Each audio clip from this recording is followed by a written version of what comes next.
we will be doing a series of we're going to be giving our top 10 list of movies from different decades. And tonight we're starting with the 70s. Now we could go back to the 50s, the 40s, whatever. But I thought the 70s was a good time to start. Yeah, thanks. 10, eh? Just 10. I know. You know, I hate this because I have had the hardest time putting a list together because this is one of my favorite decades for film. Yes, it was a great decade for films, and I'm looking forward. So the way we're going to do it tonight is we're going to start with number 10 on our list to all the way up to 6, and then we'll save our final fives. So I'm gonna start off with you, King. Give us 10 through 6 and why they made your list. 10 through 6. Oh, all right. Let's start with number 10 because I'm sure no one else would have picked this. This is going to be an odd one, but this would be 1976's The Bad News Bears. And really? Yes, and the reason I picked that is because it encapsulates what's great about the 70s. It looks like it's a kid's film. It's got a bunch of kids saying foul language, and you think that's it. But it's an actually really adult film with a huge adult theme that is a very scathing critique of little league sports or minor sports in a way that people don't think of it. In fact, when they redid it as the Mighty Ducks, they completely missed the point. Because this whole thing was about the whole, in a way, you're talking about the American view of winning is great. Winning is the only thing. Coupled with the fact that in Little League, you're sitting there, oh, it's for the kids, it's for the fun. So you have this team that's cobbled together, that were the worst kids of the team, that some parent who happened to be in government forced them to have a team. So they're forced in this league. Nobody wants them. They hire a ringer. They're not supposed to hire a coach. They hire this coach who's down and out alcoholic. He goes and he has this team, puts them together, and they're terrible. And they're exactly what they should be. And they say, let's quit. And that's the way everyone goes, okay, what's he do? It's not about this, what we have nowadays, this team gelling together and learning to be great or anything. No, he gets ringers in. He gets first a pitcher who's better than anyone in the league, and that gets them to start winning games because the other kids can't hit on them. So if one kid can get across the bases, they've won their games. Then he finds this kid who you're not going to see this happen ever again in movies, a kid smoking, who's on a bike and everything. That's Earl Haley, guy who played Rorschach in Watchmen. Mm-hmm.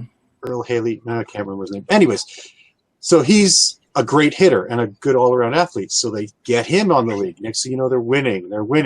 And the best part is you see all of a sudden when they're doing the montage, which you're watching them win games, everything, you see as they start losing when their pitcher is suddenly out for a few weeks, and then they start winning it.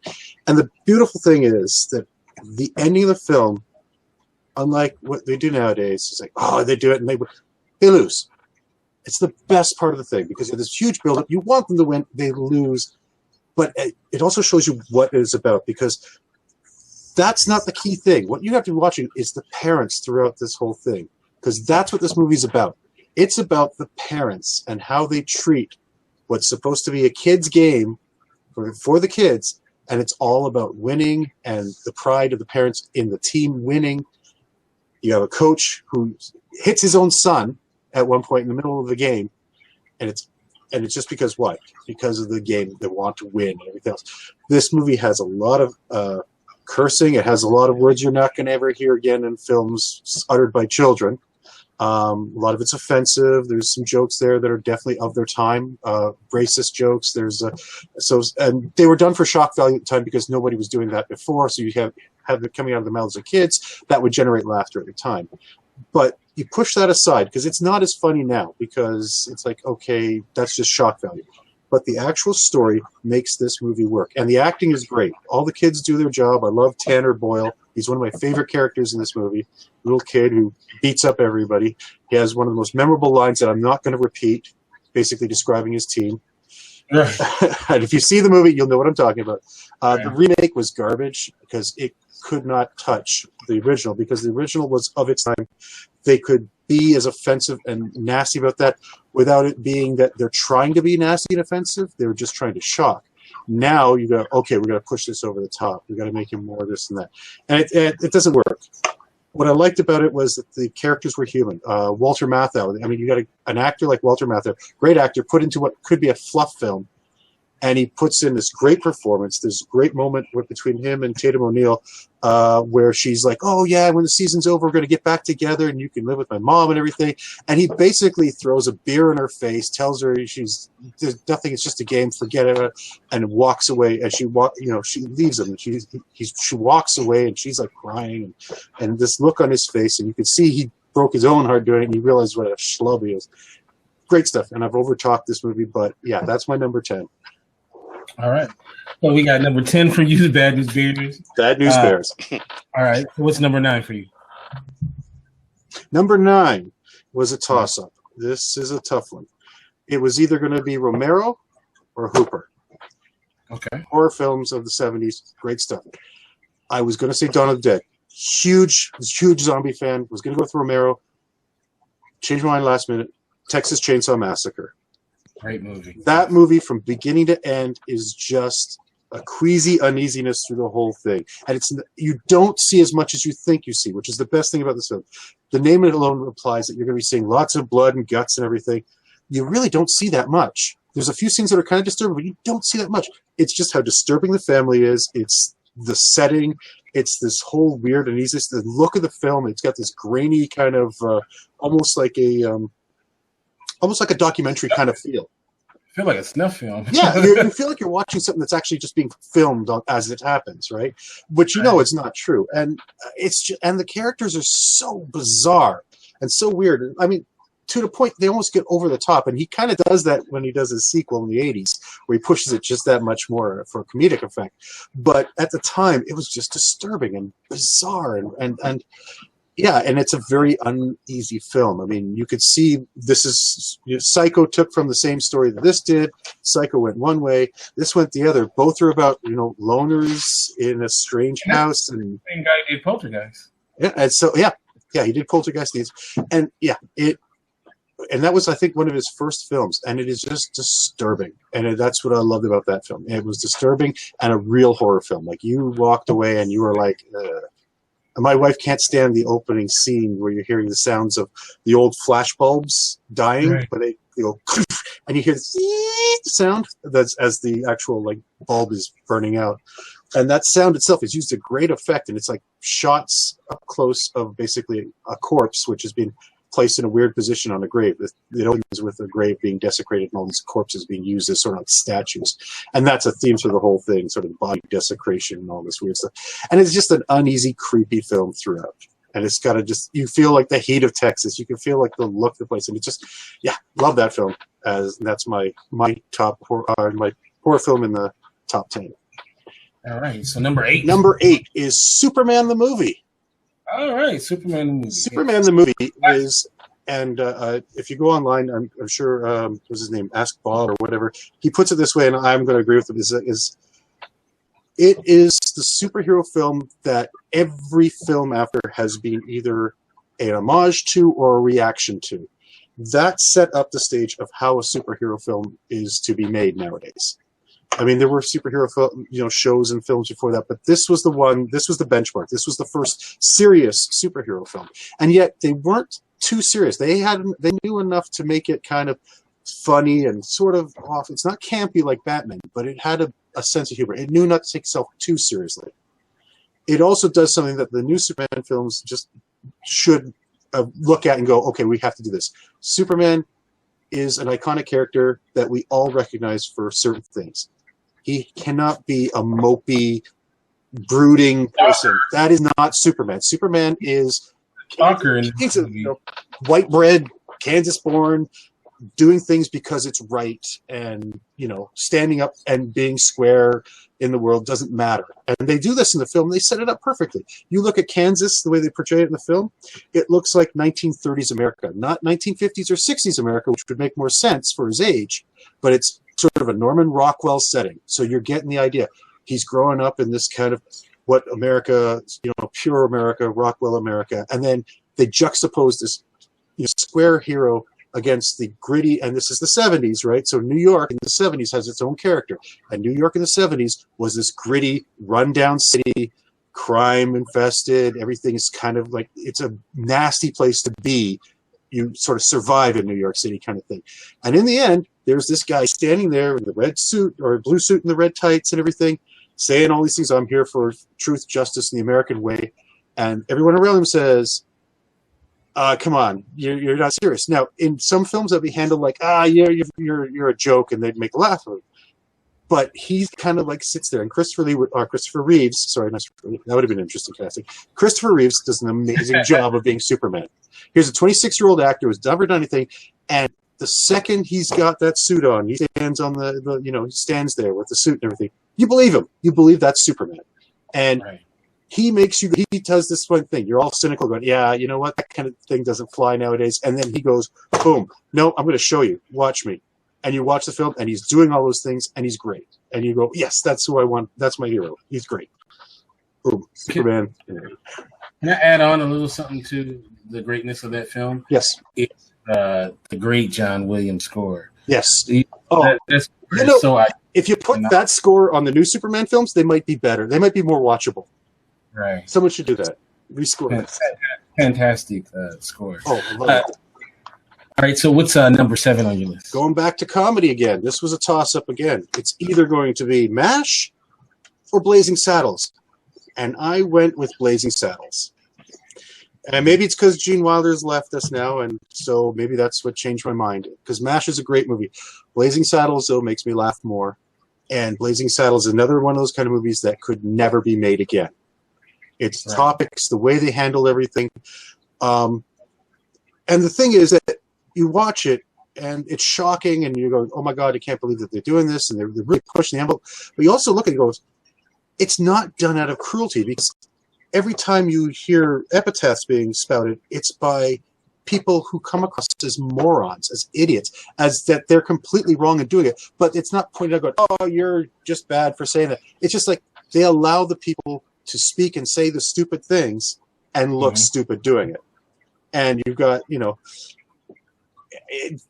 contrast that with what's going on. And it almost was also a good way of looking at the Westerns and going, yeah, there's another side to the West. There were other people besides the guys in the white hats and the black hats and all the white guys out there. There were people out there working the railroads who were not white people, and they were treated terribly, and they were, and the movie kind of brings that to light and says, here, look at this, but it does it in a comedic way. And Mel Brooks, that was a funny film. I challenge most people to not laugh at least once or twice watching that film, if not multiple times. Some of the humor is, a little bit too edgy. The stuff with the gay jokes don't work as much as they do then, because back then that was like, oh, we're going to make fun of this. And it's kind of, but when they did do the racial stuff, it wasn't that the racist stuff was funny. It was always the racist stuff was said, and the person who said it was made to look stupid for that. And that was the funny part. Mm-hmm. And so, Blazing Saddles, a great send-up, hilarious movie, and something that would never be made nowadays, never be made again. And what's number 6 for you? Number 6, also from 1976, again, the movie I was born. The one that created the blockbuster, Jaws. That movie, I saw that when I was 6 years old in the drive-in theater. I wasn't supposed to. It was part of a double feature. I kind of creeped up behind my parents' seat, and I watched right up to the scene where the little kid gets it on the raft, and that was it for me for the rest of that film. But great film. Still holds up today. My kids have watched it with me. They love the film. Just recently bought it 2 days ago on Blu-ray. Yes. It is a great film. Spielberg, and I think it's one of those accidental great films, because had that stupid shark worked, that film would not have worked. I think because they showed less is more, and it always has. The less you show, like, you put it this way, if you look at Alien compared to Aliens is not scary because you've got that monster is shown everywhere. Alien, you can see a piece here, piece there, piece there. You're in your mind, you're kind of putting it together as whatever it could be, and it's scary. Same with the shark. You see a fin, you hear that music. That's all, and yet that gets a dread. You get scared. Those guys sitting on the dock with a roast beef trying to fish for the shark, and you hear the music, you see the fin, and you're like, oh my gosh, they're going to get it, and that's all there is. But that works. My favorite scene, I think most people's favorite, got to be most people's favorite scene, is on the boat. The drunken stories when he starts talking about his time, why he hates sharks so much, and it's one of those riveting things. It's just a guy talking. That's all it is, and it has to be one of those riveting scenes in film because it's a great character telling a great story, and you're feeling every moment of it, and you want to know what comes next in that story. And I'll never wear a life jacket again. And it's great, and. Robert Shaw definitely makes the movie. Oh yes, definitely. I just saw a thing where, it's going to be on my list, so I guess I'll say that. You say okay, but definitely love Robert Shaw. All right, so we're going to get to your top 5. Yeah. We're going to go over to Olaf.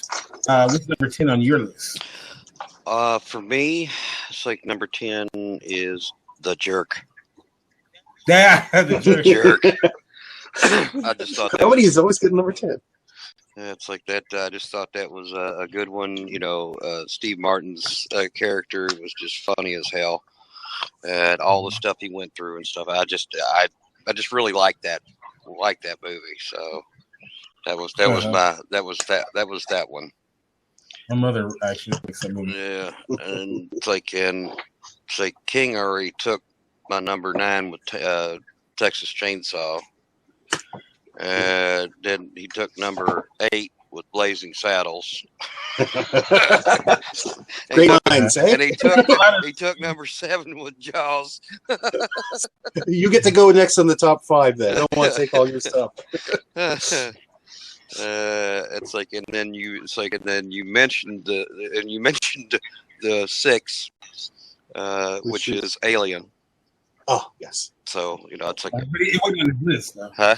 But that makes it still be on my list. Yeah. So that's your 10 through 6. Yeah. All right, my 10 through 6. I'm sure we'll have a lot of the same stuff.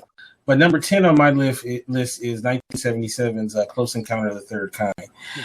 Steven Spielberg. I absolutely adore this film. I remember seeing it as a young person, and I mean even as a kid. It's something about this film that draws you into it. This idea of this man being obsessed with this thing, where he's drawing it in his mashed potatoes, This means something. Right. I remember just the sound, the sound that they played to the alien mothership, and it's just this thing it's just something about his character. Which I saw on something that Steven Spielberg said that his character was modeled after himself.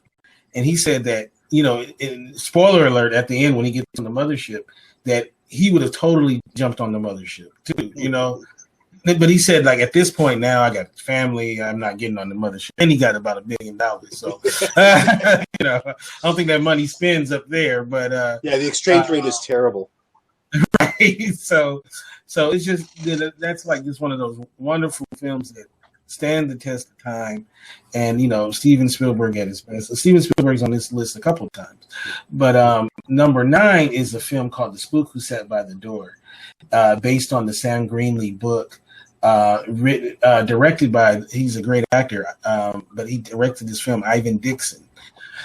Spook Who Sat by the Door, which came out in 1973, is the film of a black man who joins the FBI, so that he can then learn from the government how to take some black nationalists and teach them everything he learned from the government, so that he can overthrow. Nice. And this movie was very controversial, as you can imagine, in 1973, and I think it had a run of 1 week in the theater before they said, "Oh no, they can't show this," so they pulled it out of the theater. And it for a long time, this movie was like a myth. Yeah, 1 week. Yeah, this movie was like a myth. like older black people would talk about. There was this movie called Spook Who Sat by the Door, and you know, like before I ever saw it, because at first it was like a hard movie to see, and they would talk about, you know, this movie is amazing, you know, it was so, you know, groundbreaking. And I remember years ago, maybe I was 18 or 19. This guy had found a copy of it, which at the time you couldn't get it, and you could only. Like the reels, or no. He found like a tape or something. Okay. Somehow, and I remember finally seeing it, and you know, it's amazing. I read the book as well, and Tim Reed actually got the original film and transferred it to DVD. So now it's out there, and you know, you can get it, and it's been shown now on television. I think it's free on YouTube. Actually, you can get it on YouTube as well. Fantastic film. Amazing film and very groundbreaking, and unfortunately, because he directed this film, it's thought that that's the reason why Ivan Dixon's career didn't go forward because of that film. But a fantastic film.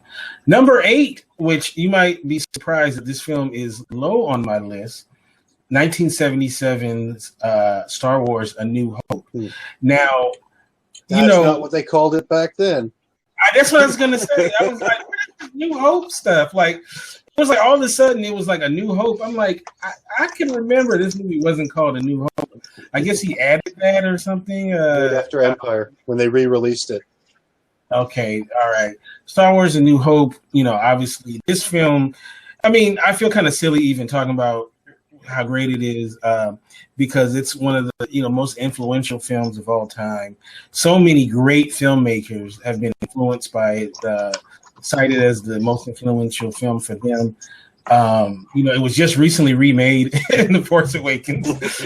so they remade it basically in The Force Awakens. A million great things about this film. It changed special effects.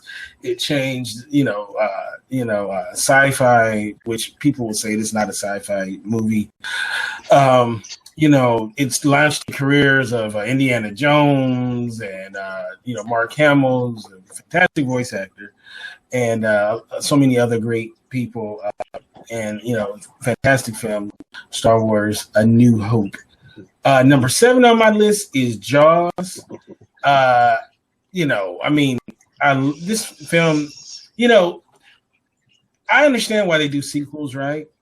This is one of those movies that you could list as definitely shouldn't have been a sequel because it's like sharks. Okay, here's my thing. Sharks don't plot, really. They're not in it for the revenge. Teach us the revenge then, obviously.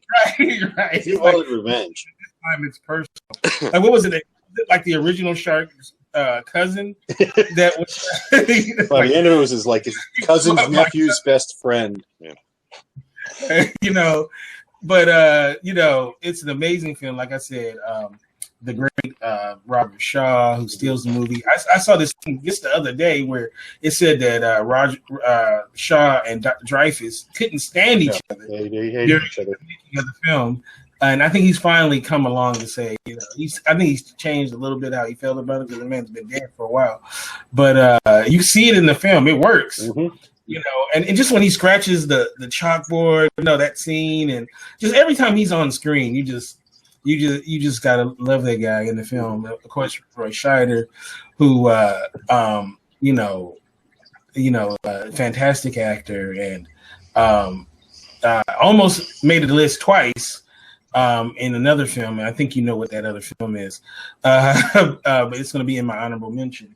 Fantastic movie, and then of course the John Williams score. Mm-hmm. John Williams in Superman, John Williams in Jaws, John Williams in Star Wars, and young Johnny Williams in Lost in Space. He's the man, and he's the most humble person ever. Like, if you ever seen interviews with him, it's he's pretty awesome. Yeah. And finally, my number 6 film on my list is 1974's Uptown Saturday Night. Now, Uptown Saturday Night is a fantastic film starring Bill Cosby and Sidney Poitier, and it's the beginning of a trilogy. Trilogy in the word, if you think like how the spaghetti westerns were a trilogy, but not really. Because they just had the same actor in it. Yeah. Right. That's kind of how, because you had Uptown Saturday Night, Let's Do It Again, and A Piece of the Action, 3 films. What about, what is it, Mother, Speed, and Jugs? I don't think that doesn't count. It's like Mother Jugs and Speed, yeah. That's it. It's been such a long time. Yeah. Saw that when I was a kid. Walked into the movie theater with my parents. The scene with the zipper. I was out of the movie theater after that part. That's all I remember. Bill Cosby and some guy's zipper. Uptown Saturday Night. It had Richard Pryor in it for a brief. I believe the Nicholas brothers was in it as well. Just fantastic film. Very funny. Still to this day, just a great movie. And it's a film that, in my household, like my father loved that film, and we used to watch it as a family, so all 3 films. So Uptown Saturday Night is the number 6 film on my list. So what we're going to do now is, before we get to our top 5, we're going to ask you guys to briefly just list off any honorable mentions. So we're going to start with you, Olaf. Did you have any honorable mentions that could have made your top 10, but for whatever reason, it didn't quite make it? Oh goodness, not. It's like there were so many of them. It's like I wrote down the ones that to make the list, and it's like, I don't know. There's so many back in the 70s that were so good. Yeah, it was hard to decide. So I don't know if I guess Dawn of the Dead would have been an honorable mention. Let's do 4, and then we'll all do one. Reveal the one. So we'll do the 5 through 2, and then we'll all say 1 for the very end. Okay. That's okay. All right. So and I think we might have. I'm gonna guess that we might have the same one, but or one of, I don't know. We'll see though. So what's number 5 on your list? For me is Close Encounters. It's like loved that. That was great. I love that show. And especially with the him, like, with the mashed potatoes and playing that was like, okay, then he got bigger and started throwing who thinks that, right? Like, what, like the chicken wire and everything, throwing dirt and trees and everything else in the living room. And then let's see, we got 5, 4. I guess Rocky. Okay. So I liked Rocky, just a good boxing film. Then American Graffiti. Oh, okay. That was good. It's like, of course, that's 50s, the hot rods and George Lucas. It's like, yep, all that stuff. So that was another good one. And my number 2 is the original Carrie. Oh, okay. Blood. That's on the blood. Lot on the lot of blood and stuff. Brian De Palma. I love Brian De Palma. He's definitely hit and miss. Definitely love Brian De Palma. All right. So, King, what's your number 5? Oh, honorable mentions first. Okay, I got too many honorable mentions, but I'll say quite a few of them. We got Agar, The Wrath of God. Werner Herzog and Klaus Kinski. I don't know if you've seen this one. It's a German film. It's amazing. It's basically it's about conquistadors going upriver in Brazil looking for a lost city of gold, and basically one guy starts to go a little bit nuts and try to take control when other people are saying, we got to get out of here.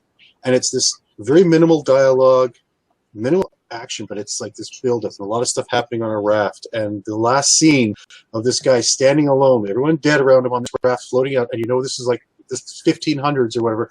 This guy ain't gonna get saved, and there's all these monkeys all over this raft, and it is just a bizarre scene. It's a great ending. It's a great film, and I'd suggest you see that if you haven't. It's one of those great moments. It's actually in the Criterion collection, so that's a great one. Halloween. the start of all slasher horror films from the 80s. We were born from that film. Great atmosphere, great moments of terror. Love that movie. Deer Hunter, which should have been on my list, but it was got pushed off by quite a few others. And that was in my little video too, by the way. I called it in my video. The French Connection. Also a great look at New York as it was then, and the whole idea of the decaying city and the moral corruption and everything that New York stood for back then. Right? Rocky, Close Encounters, Carrie was in there. Invasion of the Body Snatchers, the remake, another good horror film of the time.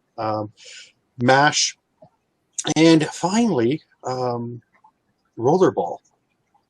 Rollerball, James Caan.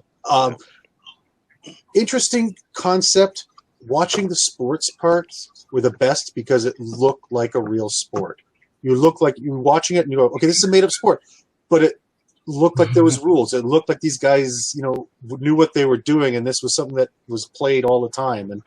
And I, forget the remake, garbage, but this movie was really, I loved it.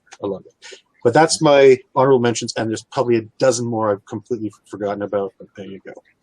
So my number 6. Number 5. Number 5. Sorry, I did number 6. That was Jaws. Number 5, Life of Brian.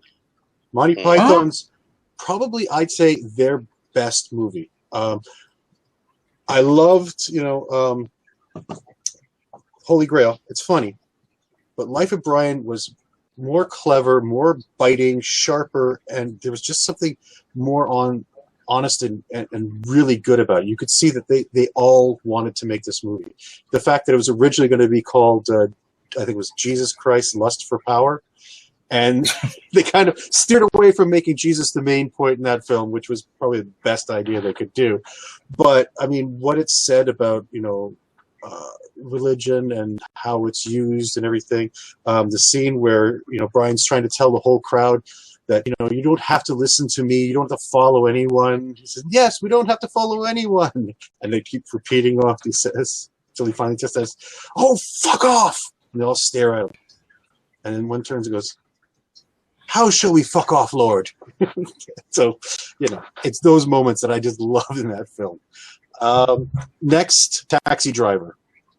Oh, yes. Once again, New York, the bad side of New York. Another good one. Robert De Niro, awesome performance. The look, the soundtrack, everything about that movie was just like, there was a great feel. And once again, it's a movie. What I liked about the 70s, they were adult films. These weren't films for kids. These were films for adults to watch and to think about, so that you didn't have to have action all the time. You didn't have to have snappy it was like you watch it and you were getting the feel of what's going on. You can see this guy slowly losing his mind. You can sort of see where everything's going.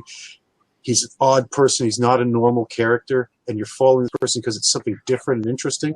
And Scorsese, it's just a great film. The greatest scene is when he takes what's her name from Moonlighting, Sybil Shepherd to the porno. Yeah. Yes. And it shows his complete disconnect with reality. Like he sees couples going into porn theaters. He goes to porn theaters, and he says, "Okay, that's where you take a date." And he's like completely disconnected from all of reality, and it's just like, for real. She's like, "Really, you taking me?" And gives her an album that she already has because he heard she liked that album. And the way he tries to, and it's neat because what I like also is watching that character trying to pretend to be a regular person. You know how he tries to fake the smile and the interest and the conversation, but that's not him. It's him trying to pretend to be somebody, and it even comes off as that. And great movie, really horrifically violent ending. And at the very last scene, what does that last scene mean? I think it means he's just going back to where he was before, and they're going to start this all over again, right? Jodie Foster. And Jodie Foster was amazing in that. Yeah. Was she nominated or did she win the Academy Award? I don't think she won the Academy Award. I don't know if she was nominated either. Now I think about it. That'd be somebody in the chat may know. Yeah, but go ahead. I'm sorry. Oh, sorry. No. Next. Because I haven't brought Jack Nicholson in, and there's a lot of great Jack Nicholson movies in the 70s, but his best, One Flew Over the Cuckoo's Nest. Also introduced a lot of people that we hadn't seen before. You had Danny DeVito, Christopher Lloyd, You know, you had some. What was his name? The guy who was in. He was in. Let's see, Westworld. Oh God. Not Tombstone. No, not Tombstone. I'm thinking Deadwood. Played the Doctor. Mm-hmm. He was Billy, the one with the stuttering. Who also played Worm Tongue in Lord of the Rings. Yeah. But I can't think what his name is. Yeah, it's slipped my mind. I'm completely bad with names. No, Logan's Run's not on my list. My son's pulling out videos and showing me. He shows me Logan's Run. I'm like, I like that movie, but not on the top 10. Sorry. But yeah, great movie. And great performance by everybody. Like, it was a great ensemble cast and dark movie that was only somewhat like the book. The book's a lot more disturbing and weird. But that was more of a 60s kind of book brought into the 70s. The next one is going to be the number 2 here is the film that broke the brain of the director that I picked for my top film. So I'm giving away my top film without saying anything. But Apocalypse Now. Yes. The last great film by Coppola. He made some good films after that. I mean, Jack. There you go. But I mean, especially if you see Hearts of Darkness, the documentary, you can see this movie destroyed Coppola. Everything that Coppola was up to there, The Conversation and other movies, this was what that all led to. And then there was nothing after that. He went right to the brink and passed it, and that was it. And this is another film that, by all standards, should have not worked. Should have been a failure. Too much shooting, too many times it changed things, too many odd ideas thrown in. It you know, if you look at the way the film was shot, you'd think, how is this going to fit together as a story? And then he uses a narration to tie it together, which is usually death in a film. But this worked. I mean, and it has so many great scenes, so many great performances. Robert Duvall steals the show, like before the second act even comes in. And it's just a great film. And it's just a great, and once again, it's a feel movie. It's not about what the story is. It's the mood it sets and how you feel when you're watching it. It just invokes the feelings. So yeah, there's my number 2, Apocalypse Now. All right, so we're gonna get to our top ones. We're all saving our top ones.